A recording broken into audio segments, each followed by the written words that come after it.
No auge da Reforma Protestante, em meados do século XVI, a Igreja Católica Romana vivenciou algo totalmente novo para ela.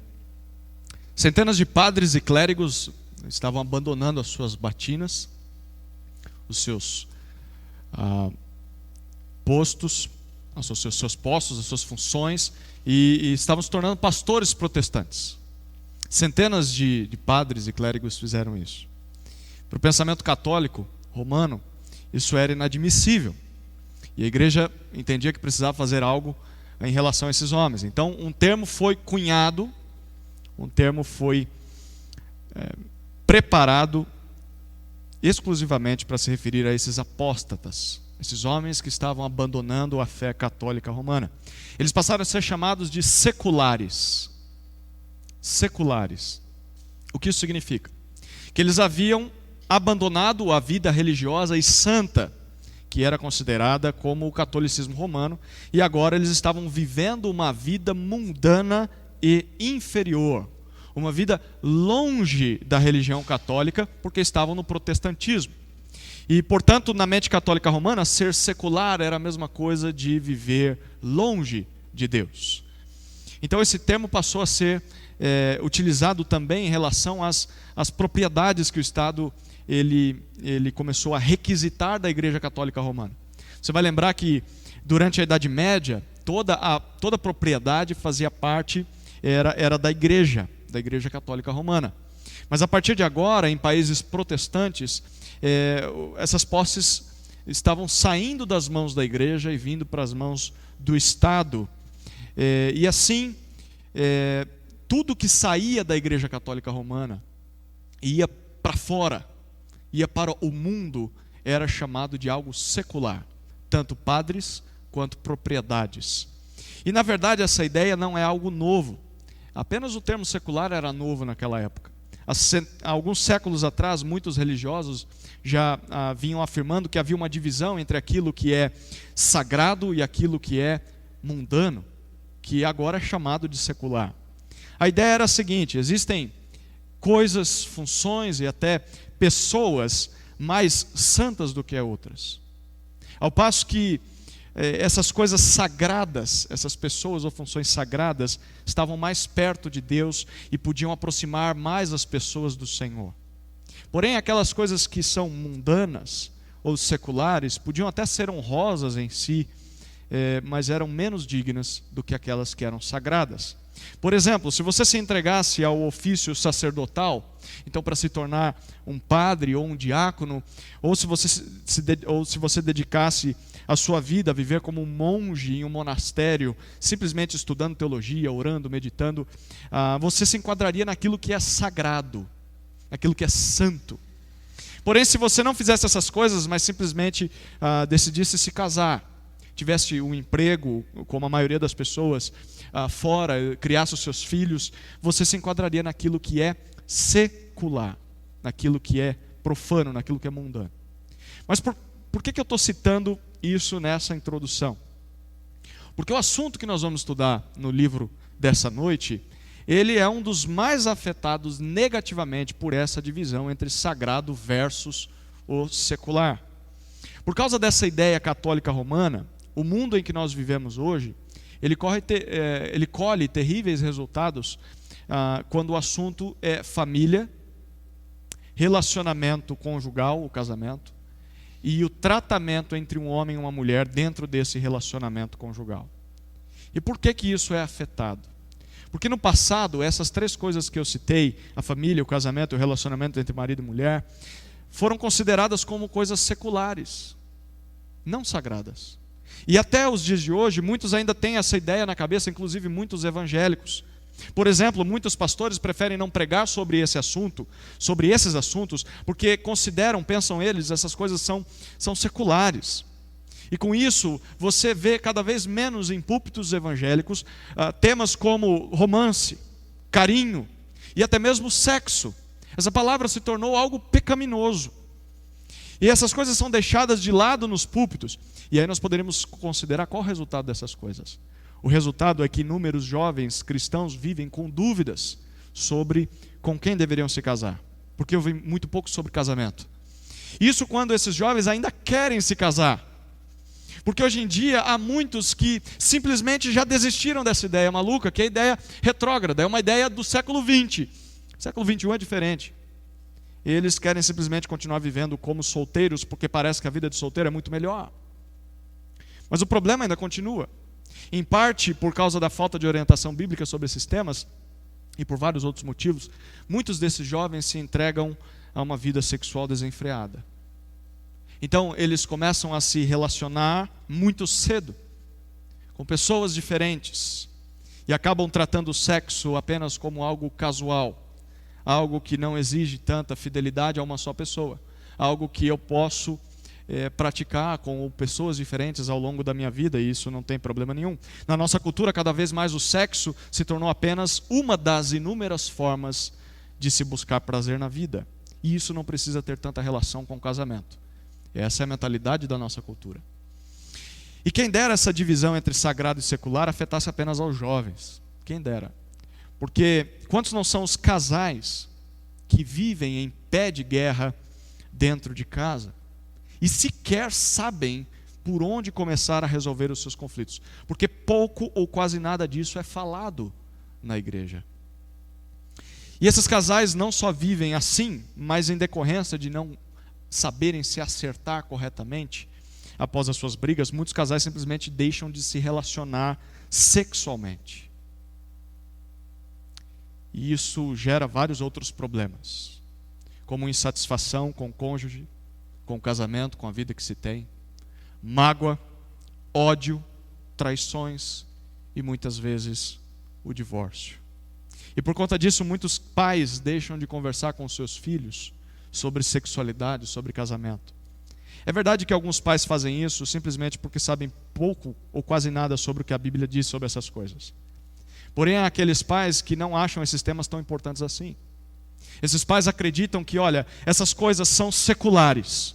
E o que a criança precisa aprender sobre Deus são só as coisas sagradas, são só as coisas de igreja, são as coisas de Deus. Essas coisas não se falam aqui em casa. E há pais ainda que até percebem a necessidade de ensinar aos seus filhos sobre esses assuntos. Mas aí esses pais, quando olham para a sua própria vida e olham para o seu passado, para o seu histórico, eles percebem que não são um exemplo positivo para os seus filhos. Porque muitas vezes as suas próprias vidas afetivas são um fracasso, são tristes, lamentáveis. E diante de todo esse cenário, o que será que Deus tem a dizer sobre esses assuntos? Será que essa divisão entre o que é sagrado e o que é secular está certa, está correta? Será mesmo que nós deveríamos ignorar temas como romance, como carinho ou como sexualidade na nossa igreja? É isso que nós vamos tentar descobrir no sermão dessa noite. Vai ser baseado no livro de Cantares de Salomão, ou Cântico dos Cânticos, o livro que vem depois de Eclesiastes. Te convido a abrir sua Bíblia então. No Cântico dos Cânticos, nós leremos capítulo 1, versículo 1. Cântico dos Cânticos, capítulo 1, versículo 1, diz assim: Cântico dos Cânticos de Salomão. Vamos orar?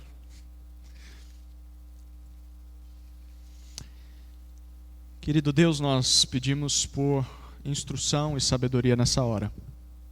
Que o Teu Santo Espírito nos conduza a uma compreensão exata do que a Tua Palavra diz. E que saiamos por essas portas conscientes daquilo que o Senhor espera de nós e das Suas promessas. Possamos crer nelas e atender ao que o Senhor exige e quer de nós. Assim oramos no nome de Jesus. Amém. Os estudiosos afirmam que junto com Ezequiel e Apocalipse, esse livro que nós vamos estudar nessa noite é um dos livros mais difíceis de se interpretar em toda a Escritura. Já teve dificuldade em interpretar Ezequiel? O capítulo 1 de Ezequiel é maluco. E o resto do livro também. É difícil de compreender. Quanto mais o livro de Apocalipse, né? Pois é, o pacote é completo com o livro de Cantares. Ele é tão difícil quanto. E por quê? Há algumas razões do porquê esse livro é difícil de ser interpretado. Porque junto com o livro de Esther, você vai lembrar a pregação que nós fizemos no livro de Esther, esse livro não cita em momento nenhum o nome de Deus. Primeira razão, porque ele é difícil de ser interpretado. Segunda razão, é porque as palavras hebraicas que ele usa são bem raras. E muitas dessas palavras ocorrem apenas aqui em toda a Bíblia. E por causa disso, as traduções das nossas Bíblias, elas às vezes são bem diferentes umas das outras, porque as palavras são difíceis de traduzir. E os nossos tradutores estão tentando fazer o máximo que podem. A terceira razão desse livro ser difícil de ser interpretado é porque o conteúdo dessas palavras difíceis, ele é bem comum. Esse livro aqui, ele fala de coisas que nós não vemos em outros livros bíblicos, especialmente coisas sexuais, e você vai descobrir isso à medida que a gente for estudando. Nesse livro, nós lemos sobre declarações amorosas de um marido à sua esposa e vice-versa, e em muitos trechos há até descrições, deixa eu falar baixinho aqui, eróticas do relacionamento desse casal. E por conta disso, vários teólogos na história interpretaram esse livro de várias maneiras diferentes. Por exemplo, os judeus enxergam o livro de Cantares, ou o Cântico dos Cânticos, como um poema escrito por Deus ao seu povo Israel. Então é uma maneira, eles entendem, de Deus demonstrar o seu carinho pelo povo. Alguns anos mais tarde, alguns protestantes encararam a mensagem desse livro como uma alegoria, como um símbolo do relacionamento entre Cristo, que é o noivo, e a igreja, que é a noiva. Então eles leem esse livro como se fosse Jesus falando com a igreja. Outros estudiosos defendem que esse livro é uma peça teatral, e que por isso ele não era a descrição de um romance que verdadeiramente aconteceu. E ainda quem ache que esse livro não passava de uma música que as pessoas cantavam nos casamentos dos reis da época em que ele foi escrito. Porém, há uma quinta forma de interpretação dessa obra, que é uma opção menos forçada e uma opção mais coerente com o gênero literário que nós encontramos nela. O gênero literário é a poesia hebraica. Essa quinta opção de interpretação é você olhar para esse livro de forma literal, ou seja, é encará-lo como um poema, uma poesia que exalta o amor entre o marido e a sua esposa, simplesmente assim. Era assim que o autor desse livro, ele queria que esse livro fosse lido. E é por isso que ele escreveu dessa forma, em forma de poesia. Ele queria expressar por meio de palavras poéticas tudo aquilo que ele sentia pela sua esposa e tudo aquilo que a sua esposa sentia por ele. Mas quem foi o autor desse livro? Você leu no versículo 1. Foi? Salomão. Em 1 Reis, capítulo 4, versículo 32, nós lemos que durante o seu reinado, além de proferir 3.000 provérbios, Salomão também compôs 1.005 cânticos. No entanto, diante de tanta criatividade que esse homem teve, imagine, compor 1.005 músicas. Que discografia aí para ouvir no Spotify, dá uma lista quase que infinita, né? Mas diante de tanta criatividade, esse cântico aqui que ele escreveu é especial, porque segundo o próprio autor, que é Salomão, ele diz no versículo 1 que ele considera esse cântico como o cântico dos cânticos. Ou seja, para o autor desse livro, esse é o melhor de todos os outros cânticos, a melhor música das suas outras músicas. E na verdade esse era o título original desse livro. Ele passou a ser chamado Cantares apenas quando a Bíblia foi traduzida para o latim. E Cantares não é uma tradução muito feliz para o título desse livro, porque Cantares traz a ideia de um inário cheio de cânticos, né, cheio de hinos. Mas o próprio autor desse livro está deixando bem claro, olha, aqui não é uma junção de vários cânticos, não. Eu estou mostrando que aqui de todas as minhas composições, essa é a melhor delas. Por causa disso, a partir de agora, eu vou me referir a esse livro apenas como o Cântico dos Cânticos. O Cântico dos Cânticos. Como Salomão queria que ele fosse chamado. E sobre o que fala essa poesia? Essa poesia que, segundo Salomão, é a melhor música que ele compôs, e por que não a melhor música composta sobre amor de toda a história, porque é uma música inspirada por Deus. Para que a gente observe o conteúdo desse livro, a gente precisa se lembrar de algo que aconteceu centenas de anos antes de Salomão nascer. Lá no princípio de tudo. Você se lembra comigo que em Gênesis capítulo 1, versículo 28, nós lemos que logo após criar o primeiro casal na história, segundo a sua própria imagem e semelhança, Deus abençoa esse casal.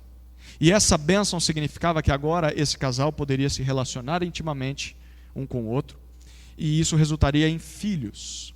E com esses filhos, eles encheriam toda a terra de Deus com outros seres criados à imagem e semelhança do Senhor. Pois bem, o resultado disso está em Gênesis capítulo 2, versículos 23 a 25. Eu te convido a abrir a sua Bíblia em Gênesis capítulo 2, versículos 23 a 25. Abra aí, Gênesis 2, 23 a 25.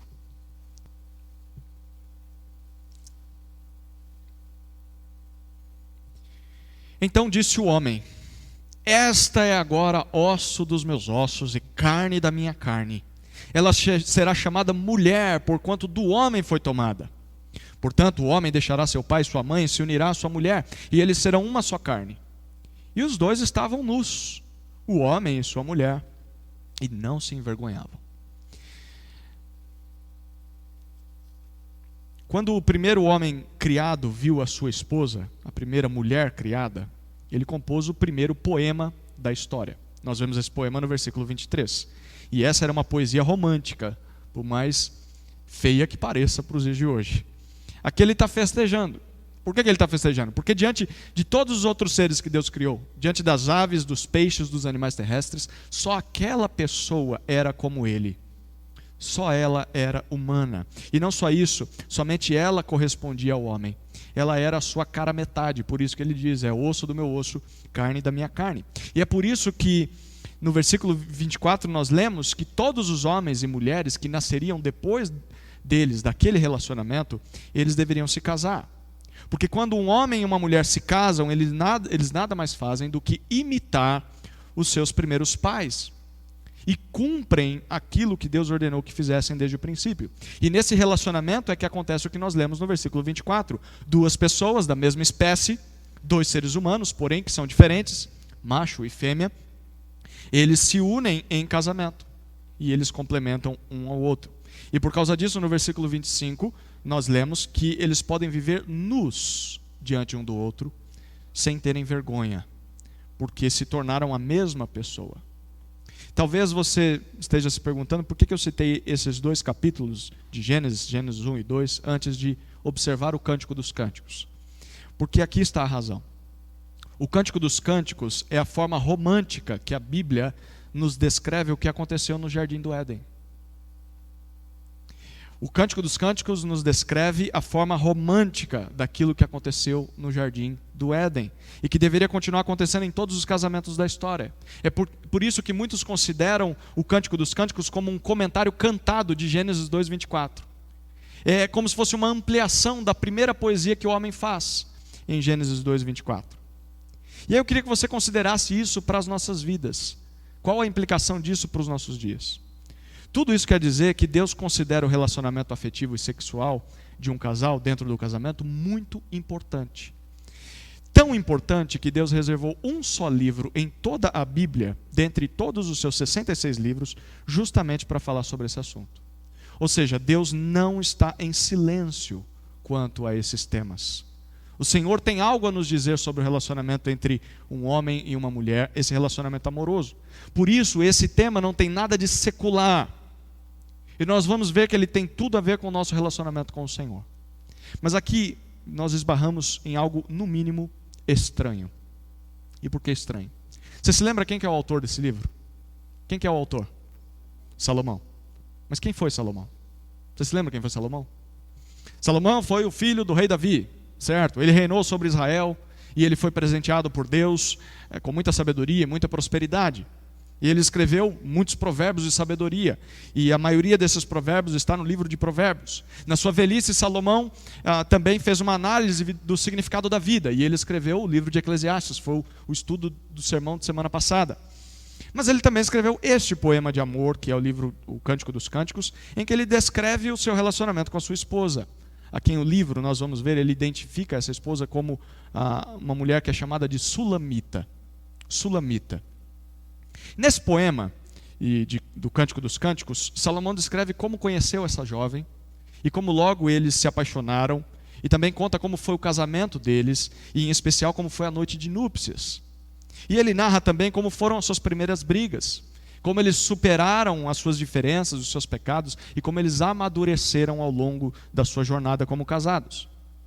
Mas há uma segunda pergunta que é muito importante aqui. Não só quem foi Salomão, mas você se lembra de fato quem foi Salomão? De fato. Abra sua Bíblia em 1 Reis, capítulo 11, versículos 1 até 6. 1 Reis, capítulo 11, versículos 1 até 6.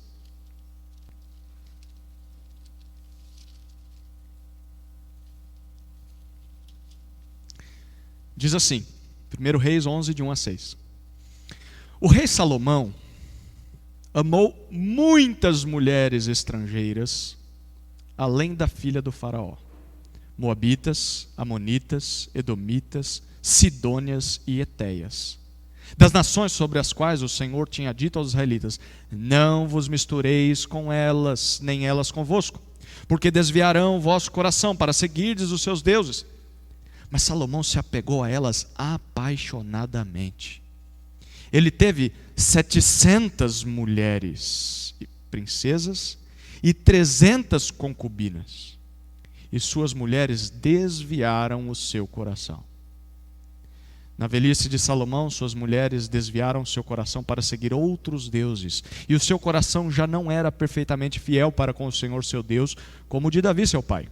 Salomão seguiu a Astarote, deusa dos Sidônios, e a Milcom, abominação dos Amonitas. Assim Salomão fez o que era mal perante o Senhor, e não se dedicou em segui-lo, como havia feito Davi, seu pai. Quem de fato foi Salomão? No português popular, Salomão foi um tremendo de um mulherengo. Um tremendo de um mulherengo. Ele teve 300 esposas e 700 concubinas, 1000 mulheres. E por conta desse desejo insaciável de ter mais e mais mulheres, Salomão fracassou como rei. E essas mulheres pagãs e idólatras perverteram o seu coração. E nós lemos que Salomão terminou seu reinado como um péssimo rei. Aliás, foi por causa dele que a nação de Israel foi dividida em duas partes, entre Reino do Norte e Reino do Sul. E diante de tudo isso, como é que nós podemos compreender o Cântico dos Cânticos? Como é que é possível um homem que teve tantas mulheres escrever justamente sobre o amor dele pela Sulamita? Como é que esse homem pode falar sobre casamento, sendo que ele falhou tanto nessa área? Eu confesso para você que essa não é uma pergunta muito simples de responder, não. Mas, independentemente de responder essa pergunta, nós temos que lidar com esse texto, porque ele está na Escritura. Ele foi inspirado por Deus.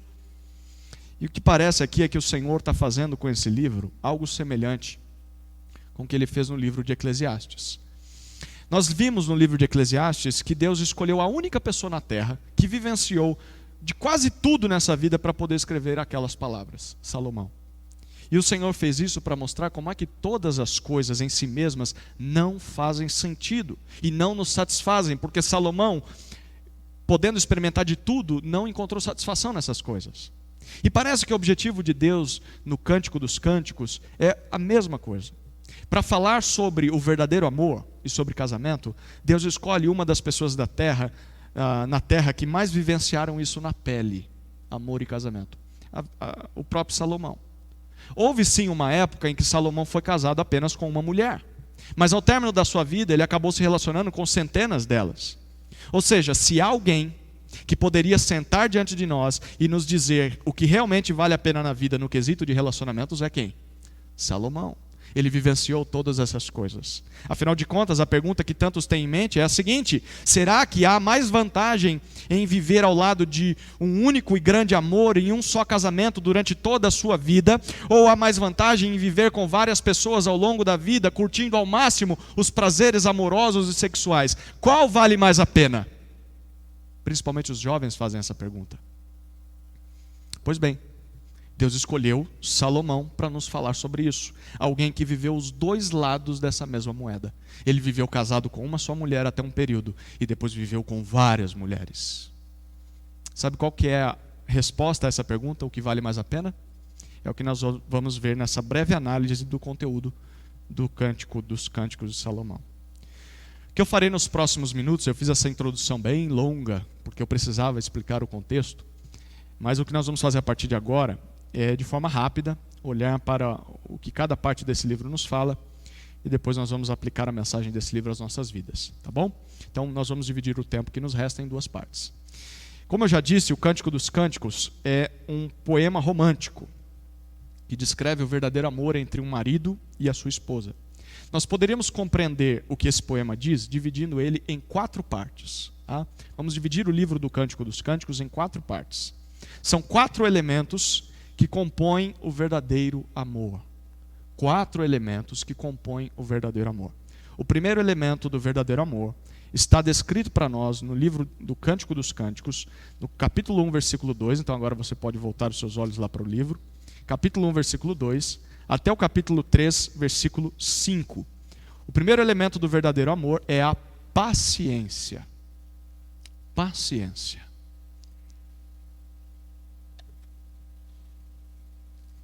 Nesse primeiro trecho, Salomão, tanto ele quanto a Sulamita, nos contam de uma forma poética como é que foi que eles se conheceram e o que aconteceu com eles antes de se casarem.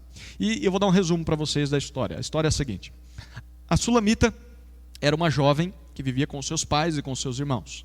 Porém, ela não parecia como uma princesa tradicional. Olha lá o capítulo 1, versículo 6, o que ela mesma diz sobre si. 1,6 de Cântico dos Cânticos. Não repareis em eu estar morena, pois o sol me queimou a pele. Os filhos de minha mãe irritaram-se comigo e me puseram a cuidar das vinhas. Da minha própria vinha, porém, não cuidei. Essa jovem tinha uma vida muito sofrida. E ela tinha de trabalhar no sol o dia inteiro. E por causa disso não conseguiu cuidar tanto da sua própria pele. Por isso era uma moça morena. Porém, em um dado momento, Salomão a conhece. Salomão visita a casa da sua família e ele se encanta com aquela jovem. Foi paixão à primeira vista.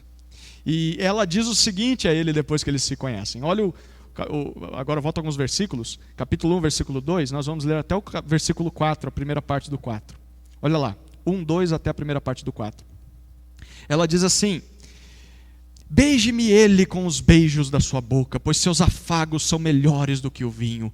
Suave é a fragrância dos teus perfumes. Teu nome é como o perfume que se derrama. Por isso as jovens te amam. Leva-me contigo.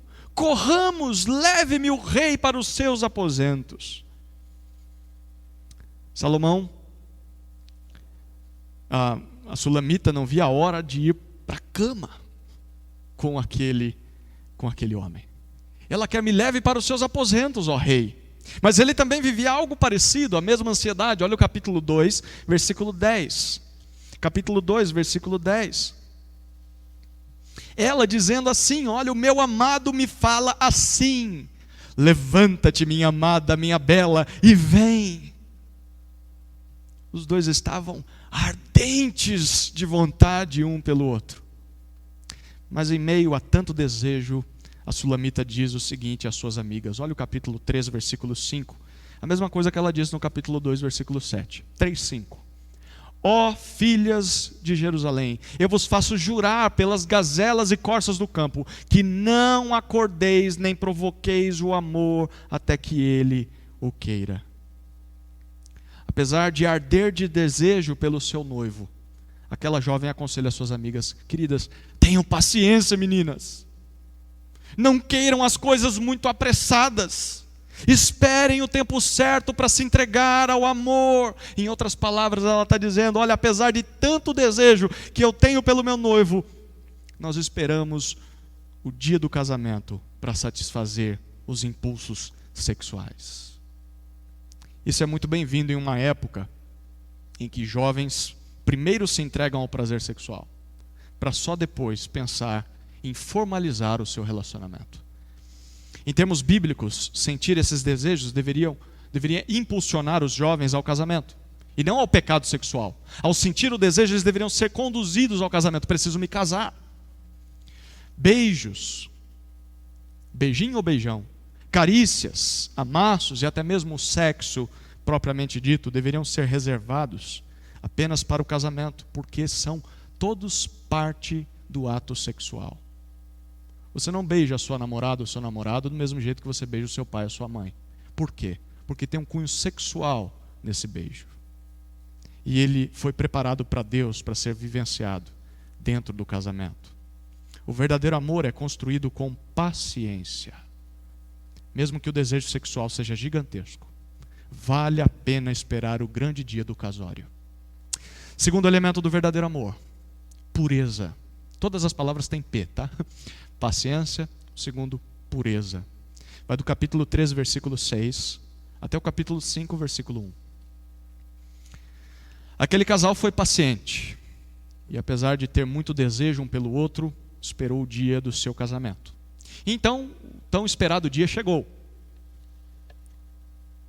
Salomão vem até a casa da Sulamita, com toda uma comitiva real, para fazer o cortejo de casamento. Nós lemos isso, capítulo 3, versículo 6 até o versículo 11. E depois disso, a cerimônia de casamento é celebrada, capítulo 4, versículos 1 até 8. Salomão elogia a beleza da sua noiva, que estava encantadora. E ele convida a sua noiva a viver ao seu lado para sempre. E ela aceita o pedido de casamento. Então o que nós lemos no capítulo 4, versículo 9, até o capítulo 5, versículo 1, foi o que aconteceu depois da festa do casamento, portas adentro no palácio real. O que nós lemos nesse trecho é a primeira vez que os dois se encostam. Perceba, eles se encostam pela primeira vez, um no corpo do outro, depois do casamento. E eles aqui têm a oportunidade de satisfazer aquele desejo que foi reprimido por tanto tempo. Observe alguns trechos aqui, quase que proibidos para menores. Tapa os ouvidos do Dudu aí, viu? Está na Bíblia, ele vai ler de qualquer jeito, mas... Olha o capítulo 4, versículo 10. Olha o que diz, o início do versículo 10. Quão deliciosos são os teus afagos, minha irmã, minha noiva. Agora o início do versículo 11. Os teus lábios, minha noiva, são favos que destilam o mel. Eles se acariciam e se beijam. E então nós lemos versículo 16 e o capítulo 5, versículo 1.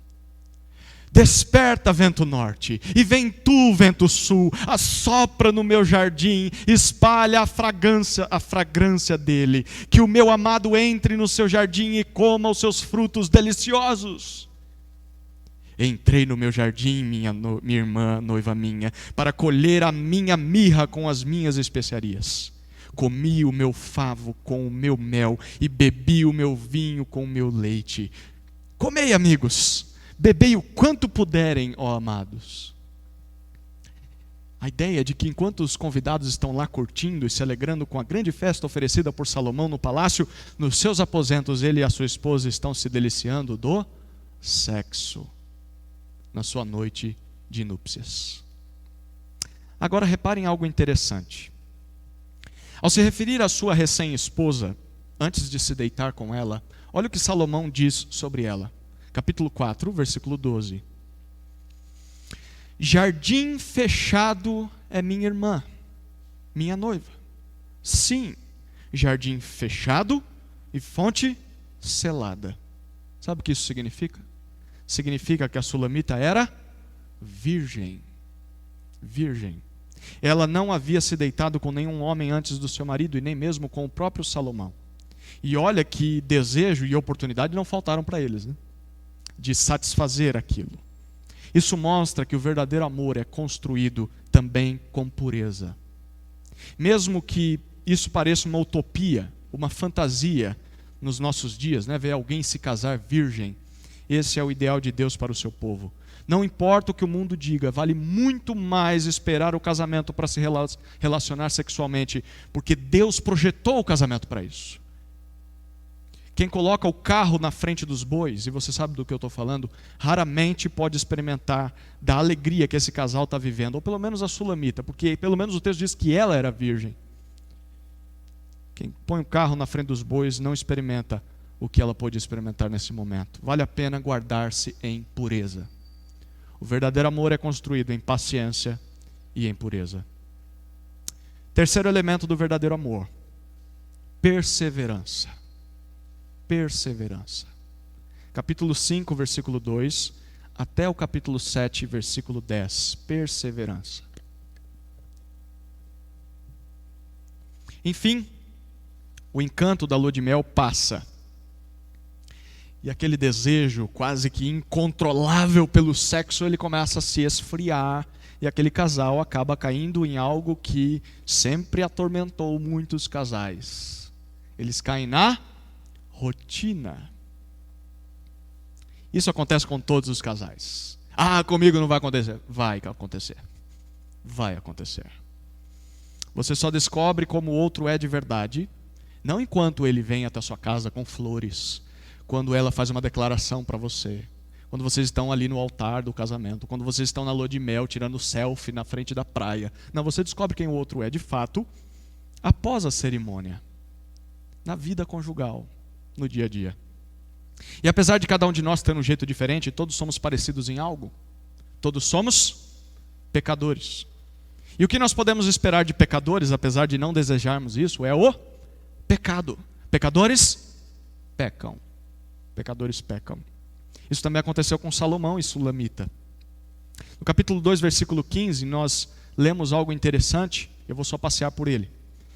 Aquele casal diz que havia raposas ou raposinhas atacando as suas vinhas e impedindo que as suas vinhas dessem frutos. O que isso significa? Significa que como raposas do campo destroem uma plantação de uvas e impossibilitam que essa plantação produza frutos, assim também aquele casal tinha pequenas raposas que ameaçavam separá-los e impedir que eles produzissem frutos de amor. E no livro várias raposas, várias ameaças ao amor do casal surgem para ameaçá-los, o que acontece com todo casal. Por exemplo, capítulo 1, versículo 4 é a concorrência. Pessoas mais bonitas, partidos melhores aparecem para minar o amor dos dois. Capítulo 1, versículo 5, a insegurança. Será mesmo que eu sou uma pessoa adequada para ele ou para ela? Tem tantos outros melhores do que eu. Capítulo 1, versículo 7 é a ausência. Eles se separam e eles vivem naquela ansiedade. O que ele está pensando, o que ela está pensando, nós estamos longe, estamos separados. Capítulo 2, versículo 7, a pressa atrapalha. É uma ameaça. Até mesmo a separação física, capítulo 2, versículo 11, é uma ameaça. E talvez nos nossos casamentos essas mesmas ameaças estejam rondando a nossa plantação e podem ameaçar as nossas uniões conjugais. Mas ainda há outras. Nós poderíamos pensar aqui em raposas que atacam os casamentos de hoje em dia. Desejos sexuais desenfreados, em que o homem ou a mulher não se contém. A desconfiança, os ciúmes, o egoísmo, o orgulho, a mágoa, a falta de perdão. Enfim, não importa o que esteja ameaçando o seu casamento, nós deveríamos desejar o mesmo que aquele casal desejou quando viu as suas raposas atacando aquelas raposas atacando a sua vinha. Olha o capítulo 2, versículo 15. A primeira parte. Diante das ameaças, eles dizem assim: apanhai para nós as raposas, as raposinhas que devastam as vinhas. Eles queriam atacar aquelas raposas. Deveríamos focar em combater as ameaças ao nosso casamento e não em combater o nosso cônjuge. Mas nós podemos reconhecer que nem sempre essas ameaças são tão claras. E nem sempre nós conseguimos combatê-las. Isso também aconteceu com Salomão e a Sulamita. Em uma certa noite, Salomão teve desejo sexual por sua esposa. E ele procura a sua esposa. Porém, a Sulamita já estava quase dormindo e ela rejeita o convite. Ela diz não para ele. E com isso, ele sai do palácio triste, desanimado. E quando ela se deu conta do que havia provocado, a Sulamita se levanta da cama e ela vai atrás do seu marido, mas não encontra o seu marido em lugar nenhum. E depois de sofrer muito com tudo isso, ela se lembra de que conhece o seu marido muito bem. Quando o seu marido ficava triste, ele ia para os jardins do palácio. Então ela corre para encontrá-lo. E sabe como o marido recebe a sua esposa depois dessa briga? Capítulo 6, versículo 4.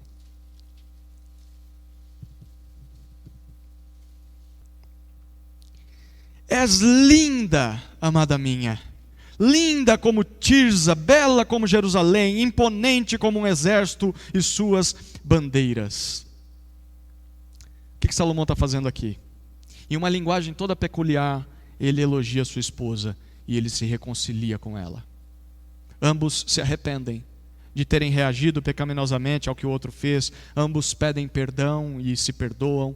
Queridos, que coisa fantástica. E sabe o que vem depois disso? Adivinha. Conta para ninguém, casais casados, o que vem depois de uma bela de uma briga, de uma boa de uma apaziguada dessa briga. Não precisa falar baixo não, porque está no livro. É sexo. Sexo. Porque olha o que o livro diz. Essa é a relação mais intensa e profunda que aquele casal teve até hoje. Melhor do que a noite de núpcias. Porque nós percebemos isso pela força das palavras que eles dizem no capítulo 7. Versículos 1 até 10. Nós vemos eles se elogiando enquanto se relacionam. Observe o que ela diz em meio àquela noite de amor. Capítulo 7, versículo 6. Ou melhor, o que ele diz a ela. Capítulo 7, versículo 6. Como és linda, como és bela, ó amor em delícias. E ela responde no capítulo 7, versículo 10. Eu sou do meu amado e o desejo dele é por mim. Sabe o que nós acabamos de presenciar no livro de Cantares? É um casal que se reconciliou e que celebra essa reconciliação com a expressão máxima de prazer que poderia dar um ao outro. Salomão reconhece que não deveria ter saído dos seus aposentos da sua esposa daquele jeito. E a Sulamita, ela reconhece que não deveria ter se negado ao seu marido. Então os dois se perdoam. Eles vencem juntos mais uma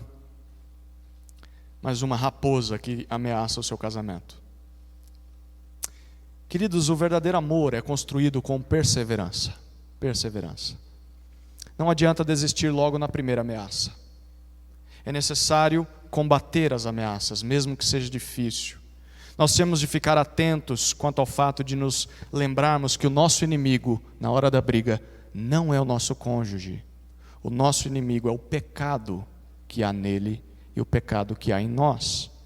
Quando nós começamos a combater o pecado e não um ao outro, nós amadurecemos, nós crescemos como casal, e isso cria uma casca grossa que protege a nossa união e nos dá perseverança. E quando nós fazemos isso, o resultado é uma intimidade muito maior do que aquela que nós tínhamos antes da briga. Quando nós nos reconciliamos conforme a Bíblia orienta, há perdão genuíno, e nós passamos a nos conhecer e nos amar mais ainda. Assim, até o sexo fica melhor. Fica melhor por causa da nossa perseverança. Perseverança. Quarto elemento do verdadeiro amor é profundidade. Você lembra os 3 P's que nós já falamos? Paciência, pureza, perseverança. Quarto elemento do verdadeiro amor, profundidade. Nós vemos isso no capítulo 7, versículo 11, até o final do livro, capítulo 8, versículo 14. Em resumo, o Cântico dos Cânticos nos diz o seguinte: olha, profundidade no casamento é o resultado de se construir o verdadeiro amor com paciência, com pureza e com perseverança. Se nós formos pacientes, se nós buscarmos a pureza e se nós perseverarmos mesmo diante dos maiores conflitos que ameaçam o nosso casamento, o que nós vamos colher é um relacionamento profundo.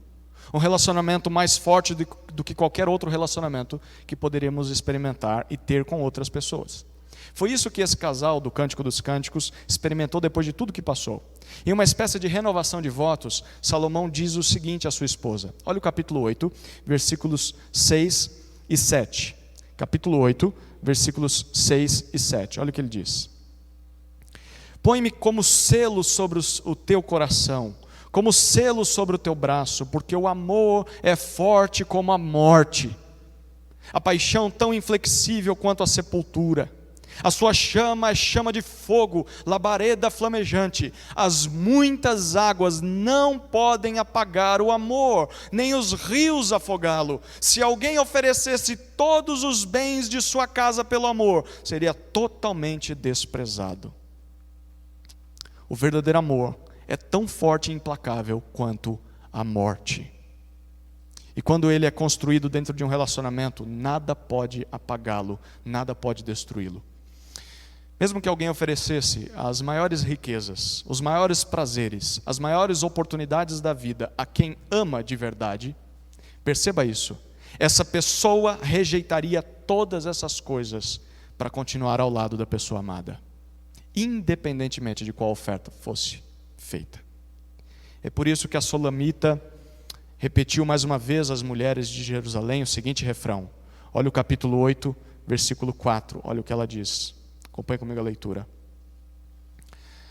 Ó filhas de Jerusalém, eu vos faço jurar que não acordeis, nem provoqueis o amor, até que ele o queira. Até que ele o queira. Queridos, nós não deveríamos nos apressar em entregar a chave do nosso coração a qualquer pessoa, só porque nós estamos apaixonados por essa pessoa. Porque o verdadeiro amor envolve muito mais do que paixão afetiva ou sexual. A história desse casal nos mostra isso. Mesmo que jovens achem que nunca vão saciar essa fome insaciável por sexo, aqueles que são mais velhos sabem como é isso. Uma hora isso vai diminuir. É natural que isso diminua. E com o passar do tempo, o casal descobre que o que sustenta um casamento não é a beleza física, não é o desejo sexual, que são sim pontos importantes, mas não são pontos cruciais, porque o que sustenta um casamento é o verdadeiro amor. Um amor paciente, puro e perseverante, um amor profundo o suficiente para rejeitar qualquer proposta ao divórcio e qualquer proposta ao abandono dos laços matrimoniais. Não interessa o que te ofereçam em troca do seu casamento, se há amor verdadeiro, nada disso importa. As muitas águas não podem apagar o amor, nem os rios podem afogá-lo. Se alguma coisa for capaz de apagar o amor, não foi amor. Não foi amor. É lamentável que há muitos casais, e até casais cristãos, que simplesmente não experimentam o que esse livro conclui. E isso acontece por vários motivos. Há aqueles que se casaram com pessoas de coração duro, e fizeram isso talvez em rebeldia contra os seus pais. Eu vou dar uma lição na minha mãe, eu vou dar uma lição nos meus pais, eu quero sair de casa, por isso eu vou casar com o primeiro ou a primeira que aparecer na minha vida, na minha frente, e casam com essas pessoas. Há outros que simplesmente desistiram de perseverar no combate contra as ameaças do casamento. E há também aqueles que aceitaram a oferta em troca do amor. Então, eles, diante de dinheiro, diante do trabalho, diante de uma outra pessoa, diante de uma possibilidade de ter uma nova família, essas pessoas abandonaram seus votos matrimoniais, deixaram suas famílias para tentar, talvez, acertar na próxima família. Deu errado na primeira, mas eu vou tentar acertar na segunda. E depois na terceira. Queridos, o verdadeiro amor não é algo que se sente, mas algo que se constrói. Dá trabalho, exige esforço e desprendimento de si mesmo, porém o resultado dele é a profundidade no relacionamento matrimonial. Por isso, se você diz algo como o amor acabou, o que a gente ouve incansavelmente no ministério: o amor acabou, pastor, o senhor não sabe mais, não dá mais para viver com essa pessoa. Se você diz isso, se você pensa assim, segundo esse livro, não sou eu que estou dizendo para você, é o que o livro disse, nós acabamos de ler, então não era amor, porque o verdadeiro amor nunca acaba, foi isso que nós lemos. Mas a boa notícia é que se nunca foi amor, ainda pode se tornar amor. Ainda pode, porque vocês podem reaprender a amar um ao outro e podem construir esse verdadeiro amor que nós vimos hoje em suas vidas. Vocês precisam ser pacientes, vocês precisam buscar a pureza e vocês precisam perseverar em caminhar juntos, mesmo quando os conflitos surgirem. Se isso acontecer, o verdadeiro amor irá brotar nos seus corações e vocês vão experimentar a verdadeira profundidade no seu casamento. Mas como é que nós podemos aprender sobre esse amor, sendo que nós somos tão falhos? Mesmo que nós tentemos, nós nunca vamos conseguir acertar em todas as coisas. Por exemplo, há casais de namorados ou noivos que já avançaram o sinal e já têm se inflamado sexualmente mesmo antes do casamento. Há casais casados que já tentaram tanto se reconciliar à sua própria maneira que quase já entregaram os pontos e estão quase a um passo de desistir do seu casamento. E há até aqueles que por vários motivos já abandonaram seus votos matrimoniais e de fato já estão divorciados. Aliás, se você parar para prestar atenção, o próprio Salomão falhou em viver esse verdadeiro amor com a sua esposa. Apesar de relatar a sua experiência nesse livro, a vida de Salomão foi uma total negação do que ele nos ensina aqui. Ele pode sim ter vivido o verdadeiro amor com a sulamita, mas ele errou feio ao se relacionar com tantas outras mulheres. O próprio Salomão foi imperfeito. O próprio Salomão precisava aprender sobre o verdadeiro amor. A pergunta é: como nós poderíamos superar o pecado que há em nós e buscar o verdadeiro amor? Como? Só uma maneira: nos relacionando com a única fonte do verdadeiro amor. Nos relacionando com a única fonte do verdadeiro amor. Se o verdadeiro amor não é algo que nós... se o verdadeiro amor é algo que nós aprendemos e que por isso não está em nós, onde é que nós encontramos esse verdadeiro amor? De onde ele vem? Qual é a sua origem? Para que a gente descubra essa resposta, precisamos retornar àquela história que eu citei lá no início desse sermão, sobre o primeiro casamento da humanidade, entre Adão e Eva. Apesar de tudo que Deus ofereceu àquele casal lá no Jardim do Éden, eles preferiram virar as costas para o Criador. A mulher se deixou seduzir pela serpente e, enganada, ela desobedeceu a Deus. O seu marido, que deveria protegê-la do engano da serpente, ao invés de cumprir o seu papel, ele também desobedece a Deus, consciente de tudo que ele estava fazendo, e com isso o pecado entrou no mundo. E por causa da falha de Adão e Eva, o pecado atingiu a todos nós, os seres humanos. Foi o que lemos no catecismo hoje. É por isso que nós colhemos os mesmos resultados negativos que aquele casal colheu. Por exemplo, o pecado causou para eles vergonha um do outro. Eles fugiram de Deus. E depois disso, eles se acusaram mutuamente. Eles tentaram tirar a culpa do pecado de sobre si mesmos e atribuíram um ao outro, o homem sobre a mulher sobre a serpente. Deus disse a eles que, em consequência dessa desobediência, a partir daquele momento a vida a dois seria muito difícil. Apesar de ainda poderem desfrutar dos prazeres dentro do casamento, eles ainda poderiam, por exemplo, ter a paixão, ter o sexo, gerar filhos. Mas Deus diz: a partir de agora a mulher vai sofrer muito na sua maternidade. E ela vai passar a desejar dominar o seu marido. E o marido vai liderar a sua esposa de uma maneira errada. Ou ele vai ser omisso, ou ele vai ser opressor. E de fato é exatamente isso que todos os casais experimentam nas suas vidas conjugais. E tudo isso, queridos, é fruto do pecado no mundo, é resultado da queda dos nossos primeiros pais. Mas havia uma esperança para aquele casal. Em meio à sua fala de castigo à serpente, Deus promete algo muito bom aos homens. Abra sua Bíblia em Gênesis capítulo 3, versículo 15. Gênesis 3:15.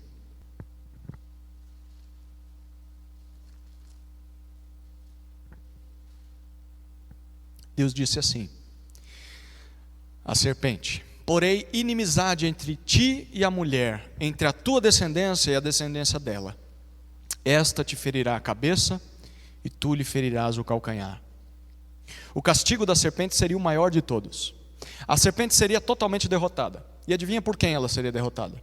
Seria derrotada por um descendente da mulher, um filho daquele casal. A serpente até conseguirá feri-lo, diz o texto.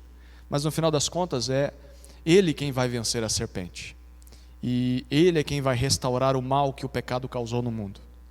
Você já sabe quem eu estou falando, né? Óbvio que sabe. Esse descendente não foi o primeiro filho de Eva, nem o segundo. Na verdade, ele demorou milhares de anos para nascer. De uma das filhas de Eva, uma mulher chamada Maria. Esse descendente se chamava Jesus. Jesus viveu perfeitamente nesse mundo. Ele não cedeu à tentação da serpente, como nossos primeiros pais fizeram. Porém, a serpente armou uma armadilha para ele. E ela conseguiu prendê-lo injustamente, ela conseguiu matá-lo em uma cruz. No entanto, no terceiro dia, ele ressuscitou e subiu aos céus em grande poder e grande glória. E esse foi o prenúncio da vitória final. A serpente já está derrotada. E ela só aguarda o último dia para que a sua sentença seja decretada. A sentença de derrota. E hoje Jesus oferece a mim e a você, a nós pecadores, a oportunidade de conhecermos e permanecermos no amor de Deus. O amor de Deus é o amor verdadeiro e perfeito, que ama sem querer nada em troca, que não nos abandona quando nós pecamos, como lemos no Salmo 103. Na verdade, por amor, Deus enviou o seu Filho ao mundo para que todo aquele que nele crê não pereça, mas tenha vida eterna. Querido, querida, diferente de mim e de você, e até de Salomão, Deus não falha em seu amor por sua noiva, pelo seu povo. Deus não nos troca por outra esposa quando nós pecamos. Pelo contrário, Ele entregou o seu próprio Filho à morte de cruz para nos perdoar dos nossos pecados e nos oferecer em casamento a Jesus. Portanto, o último versículo que eu quero ler com você nessa noite está em a primeira carta de João, capítulo 4, versículo 19. 1 de João, capítulo 4, versículo 19.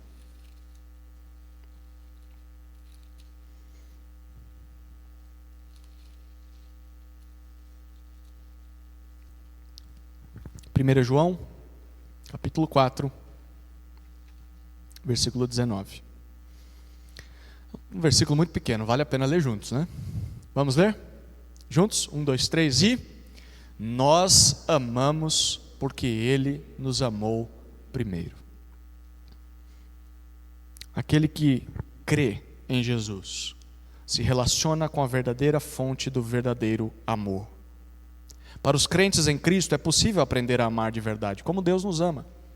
Se nós olharmos para como Deus nos trata, nós vamos aprender como deveríamos tratar o nosso cônjuge, mesmo quando ele peca. E nós poderemos experimentar o verdadeiro amor no nosso casamento.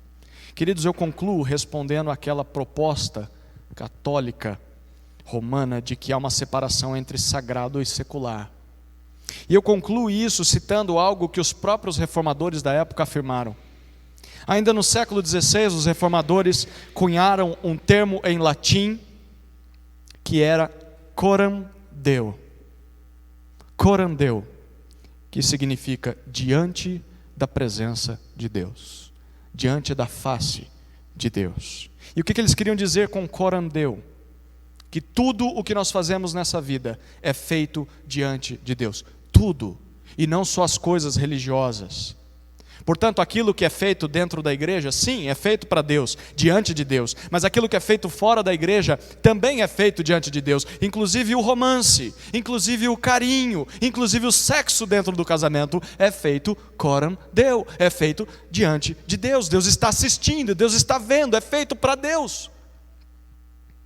Todos vivemos no mundo de Deus, e todos vivemos diante de Deus, e tudo o que nós fazemos deveríamos fazer para Deus, para que Deus fosse glorificado pelas nossas ações.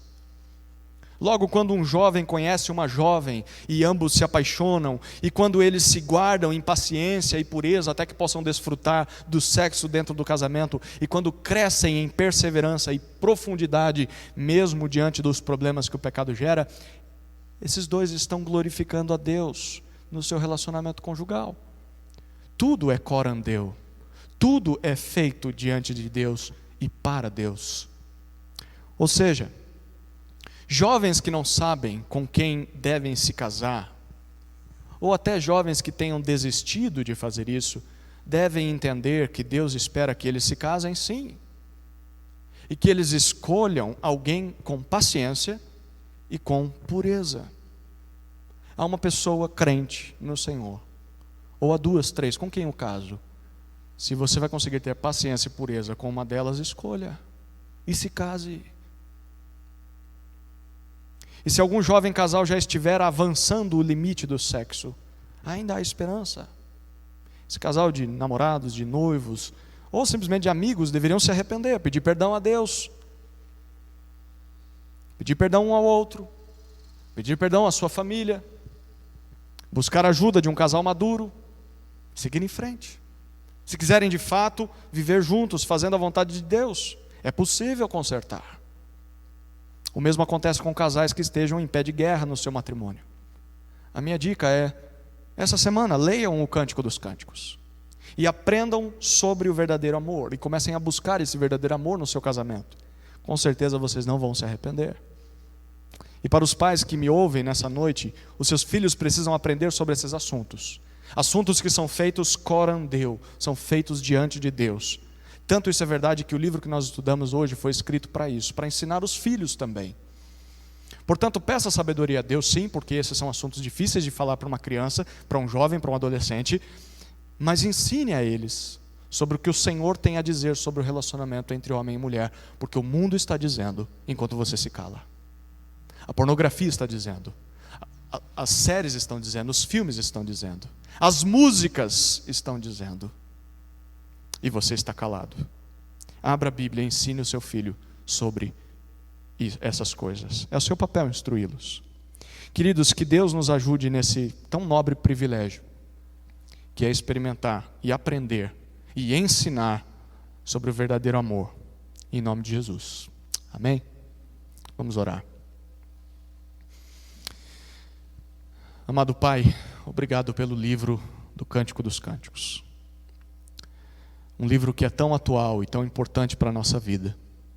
Porque muitas das vezes nós nos calamos quanto a esses assuntos e permitimos que o mundo pagão dite como deve ser o romance, como devem ser as carícias no namoro, como deve ser o namoro, como deve ser o noivado. O mundo pagão dita como deve ser o casamento, a cerimônia e como deve ser o trato do casal. E por isso nós vemos tantas famílias destruídas. Olhar para o mundo prova que a maneira do mundo está errada. E o Senhor já antevia isso e por isso inspirou o Cântico dos Cânticos. Dá-nos humildade, Senhor, para abrir mão dos preconceitos que temos e permitir que o Senhor nos influencie. Que a nossa mente seja renovada pelas verdades do livro do Cântico dos Cânticos.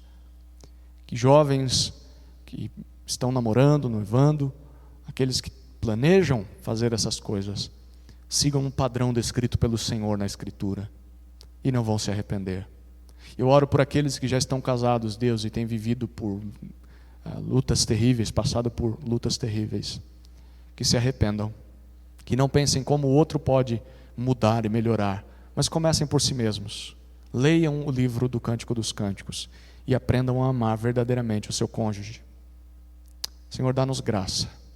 Eu oro pelas crianças da nossa igreja que aprendam sobre o verdadeiro amor, para que evitem uma vida de pecado e de sofrimento. Assim oro, pedindo pela tua graça, no nome de Jesus. Amém. Amém.